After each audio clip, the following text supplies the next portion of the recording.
Hello and welcome to episode 7 of BynX Casts Team Shining Phoenix.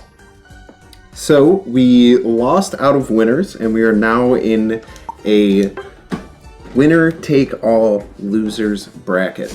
The first match here is going to be against Team Name Pending, I believe is their name. There was two people who are just called Team Name Pending. I'm gonna guess that means they just didn't put in a team name. But it looks like we got a Quamawant, a Mamoswine, Zeraora, Lucario, and Eldegoss. Now this might be a more classic 2-1-2 setup, so we're gonna see how our team goes about it. We might push and force a 1-1-3, but we will see. Looks like to start off we are gonna go with a 1-1-3. Enemy team doing the same, sending the Zera to the jungle and the Lucario up top. So we're going to keep our eye here on our bottom lane, see how they do for the first top creep that spawns. Always important to get a victory here, sets the stage for the rest, and Kira able to use his big old belly to close down that first one. Gibble now running down to the bottom. Kira kind of doing a little bit of zoning, making sure that, that they don't push too far.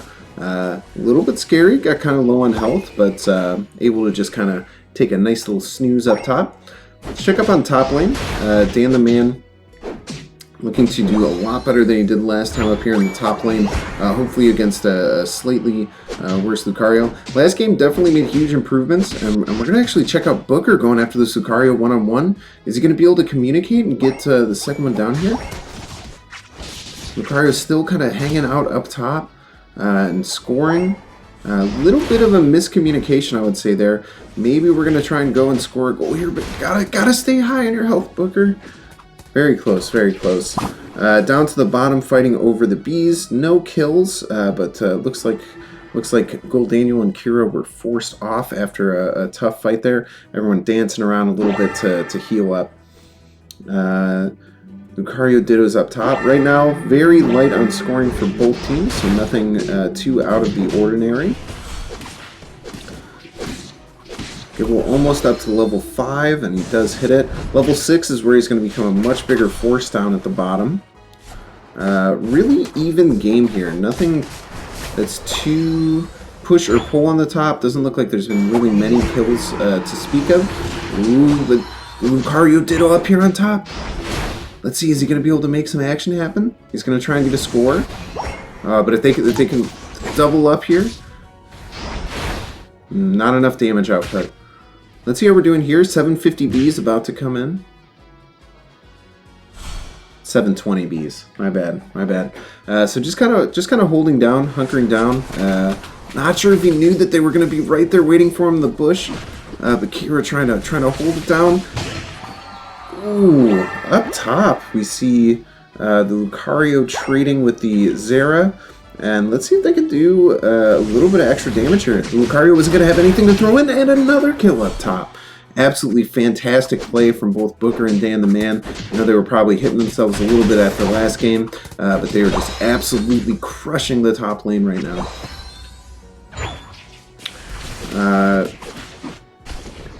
So for looking directly at the levels, Talonflame is above all, but it seems pretty even. A little bit of an advantage to Team Shining Phoenix. Pushing an early Dreadnought here is fake team. I'm just gonna call them fake team. Fake team for the future. Fake team. Ooh, the fly! Oh, just a little bit late on the fly from Booker. You can see that popping in is always very scary. Might be pushing a little bit too hard.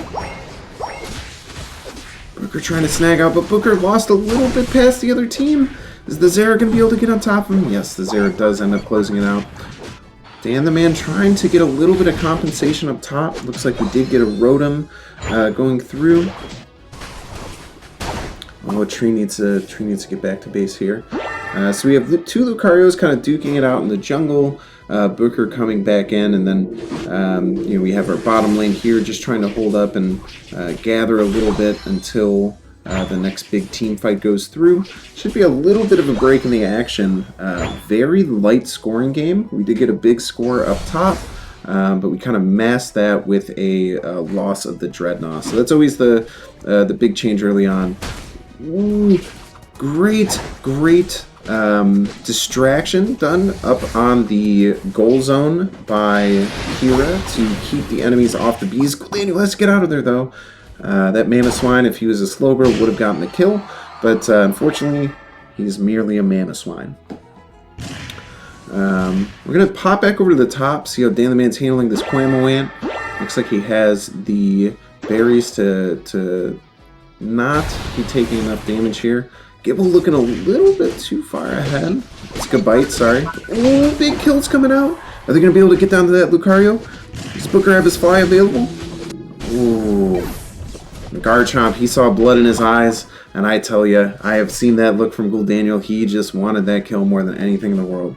Gotta make sure we're not jumping a little bit too far forward. We do have a lead here. Looks like Cramorant's going to break top with 40. Ooh, not going to break top, but are going to put 40 up in the top goal. Let's get our head down here on Kira and Tree, who are looking after the Dreadnought. Looks like they're converging hard on the Dreadnought, but just holding. It's going to look like a 4-on-3 currently down here. We do have the Rotom getting ripped down by Ghoul Daniel and by Dan the Man. And it looks like the Dreadnought's still holding. They're just trying to kind of team fight here and hold it down. Honestly, I feel like both Dan the Man and Ghoul Daniel are going to be really happy if they can just sit back and get a score here. Big drop, did he get it? Let's go. Kira pulling in his inner Slowbro instincts, getting the last hit with his special move on the Dreadnought. Taught him everything he knows. Alright, Kira. Ooh, getting snagged back by the Mammoth Swine. He has to be smart here. He has 40 points. Doesn't want to go down without a fight. Are they going to take the bait? It looks like the Eldegoss takes the bait, at least for the minute. Looks like a lot of action up in here on the top goal. Ghoul Daniel dropping an ult. Just break it. Just break it. Just break it, Dan the Man. Ooh. Dan, are they trying to overshoot it? I don't know if they're trying to get more points so they can overshoot it, but they had a free break on that bottom middle goal. And then they run away. They would have completely gotten ahead up here on that top lane. I'll have to talk to them in the interviews after the game and see what happened there. If they, just maybe didn't have their eyes on it, but he's gonna get the kill on the Lucario. And now the break comes out. No break still on that top goal. Alright, we're going to jump down to the bottom because we look like to have a big team fight over nothing, which are my favorite kind of team fights. When just you see four people on each team fighting over nothing, it's just a wonderful time to be alive. Solar Beam coming out, Tree going to steal a lot of those, and Kira just putting up the big wall and saying, "You get out of my lane." Alright, as far as the level disparity goes, I would definitely say that Team Shining Phoenix is well ahead. Lucario absolutely running wild on the top lane. Super over-leveled, 2 levels ahead of the Lucario who's against him. And I'd say about a level lead on average. Now let's see here. We have a Garchomp out. We have Lucario coming in. Let's see if they can melt it. Oh, very smart by Dan the Man to get the push. Absolutely fantastically done there. So they had everyone go in, start it, made sure that Garchomp's in there getting his hits and getting his stacks up.